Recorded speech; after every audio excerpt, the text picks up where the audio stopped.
भारत के धर्म ग्रंथ इसी तरह की बकवास से भरे हुए हैं। पार्वती के स्नान करने और मैल से पुतला बनाकर, तो पहली तो बात, पार्वती ने जैसे जन्म भर से स्नान न किया होगा, इतना मैल कि उससे एक पुतला बन जाए। जरा पार्वती की हालत तो देखो, जैसे जन्मों से न नहाई हो, जैसे धूल और मिट्टी में ही लोटती पलोटती रही हो, और कहीं मैल के पुतलों से जीवन पैदा होता है। क्या बचकानी बातें। मगर अद्भुत है हमारा देश, इस तरह की व्यर्थ की बातों को पूजे चला जाता है। जो लोग इस तरह की बातों को मान के चलेंगे, इनसे क्या तो विज्ञान का जन्म होगा और क्या धर्म का जन्म होगा। इनके जीवन में कभी भी कोई क्रांति नहीं हो सकती।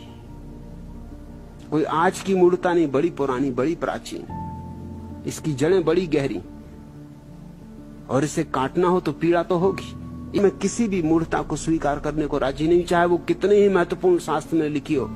व्यर्थ की बातों पर मेरा कोई भरोसा नहीं हो, मैं कोई सहारा नहीं दे सकता। और फिर भगवान शिव, एक तरफ तो कहते हो कि वो त्रिकालज्ञ, और उनको भी गणेश के रोकने पर संदेह हो गया। संदेह तो बड़ी ही क्षुद्र मनोदशा है। संदेहग्रस्त व्यक्ति को तो हम धार्मिक भी नहीं मानते, भगवान मानना तो बहुत दूर। धार्मिक से तो अपेक्षा है श्रद्धा की, और तुम्हारा भगवान तक संदेह करता है। और भगवान को तुम कहते हो वो सर्वव्यापी, सब कालों को जानने वाला, सबका ज्ञाता, उसको कैसे संदेह होगा? और अगर उसको संदेह होता है तो फिर वो सर्वज्ञ नहीं। क्या संदेह की बात थी? उनको पता ही होना था कि पार्वती ने अपने शरीर से मैल निकाल के पुतला बना लिया, प्राण फूंक दिए। इसमें गणेश को मारने की क्या जरूरत थी? संदेह ही बता रहा है कि तुम्हारे देवी देवता भी तुम्हारे आदमियों से बहुत भिन्न नहीं। वही ईर्षा, वही संदेह। अब ये क्या देवता हुए? और शिव को तुम कहते हो महादेव, देवों के देव। ये कोई छोटे मोटे देवता भी नहीं, देवताओं के देवता। और उनको भी संदेह हो गया। फिर जरा भी उन्होंने पूछताछ भी नहीं की, गर्दन ही काट दी। ऐसी हिंसक वृत्ति। मगर आश्चर्य तो यह है कि इन देवताओं को तुम अब भी पूज रहे हो, 20वीं सदी में भी पूज रहे हो। फिर पार्वती ने विलाप किया। क्या देवी देवता है? इधर समझाते हैं कि आत्मा अमर, कोई मरता ही नहीं, और पार्वती विलाप कर रही हैं। और महादेव जी के साथ रहते रहते जिंदगी गुजर गई, इनको अकल ना आई तो तुम महादेव की मूर्ति के सामने सिर पटक पटक के सोचते हो अकल आ जाएगी। अब विलाप कर रही। और विलाप क्या करना है जब मिट्टी के ही पुतले में सांस फूंकी थी? अरे तो फिर 2-4 महीने बाद नहा लेना था, हाथ का ही मैल था। इसमें रोना धोना क्या है? या शिव जी के शरीर से मैल निकाल के उसका पुतला बना लेना था। जब पार्वती को मैल के पुतले में प्राण फूंकना आता है, गणेश की गर्दन जोड़ना नहीं आया। इनमें तुम विरोधाभास देखो, और तब तुम पाओगे तुम कैसी बचकानी कहानियों में उलझे रहे हो। उन्हीं में से किसी शिष्य को कहा होगा कि भाई जा गर्दन ले आ।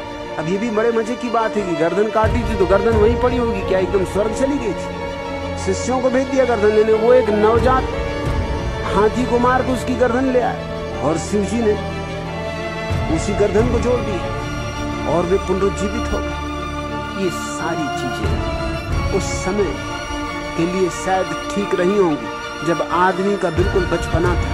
आज इस 20वीं सदी में शिव के और गणेश के भक्तों को देखकर अचंभा होता। क्या पागलपन, कैसी विक्षिप्तता। और ये कथा कहती वह श्वेत कल्प था, और ये अंधकार युग, वह था आलोक का युग, सतयुग, स्वर्ण युग। और अब है ये कलयुग, अंधकार का युग, तमस का युग। लोग तामसी हो गए। बात उल्टी। वो युग अंधकार का युग रहा होगा जब इस तरह की मूर्ताएं धर्म के नाम पर चलती रहीं और लोग इनको मानते रहे। आज पहली दफा मनुष्य जाति थोड़ी प्रौढ़ होनी शुरू, थोड़ी। इस प्रौढ़ता से बड़ी संभावना है, इससे पुराना धर्म तो जाएगा। ये जो प्रौढ़ता की बाढ़ आएगी, ये जो आलोक की बाढ़ आएगी, इसमें सारा कचरा बह जाएगा। मनुष्य के एक नए जीवन की शुरुआत हो सकती है। मैं अपने सन्यासियों के द्वारा उसी शुरुआत का पहला कदम उठा रहा हूं। ये पहली किरण उसी सूरज की। मनुष्य को एक नई जीवन दृष्टि चाहिए, नया धर्म का बोध चाहिए, नई चेतना चाहिए, नई कथाएं चाहिए, नए अर्थ चाहिए, नए शास्त्र चाहिए, नया उद्बोध चाहिए। और जब तक ये ना होगा तब तक कोई आशा नहीं। एक ही आशा है कि ये हो सकता है। ये आशा तुम पर निर्भर है।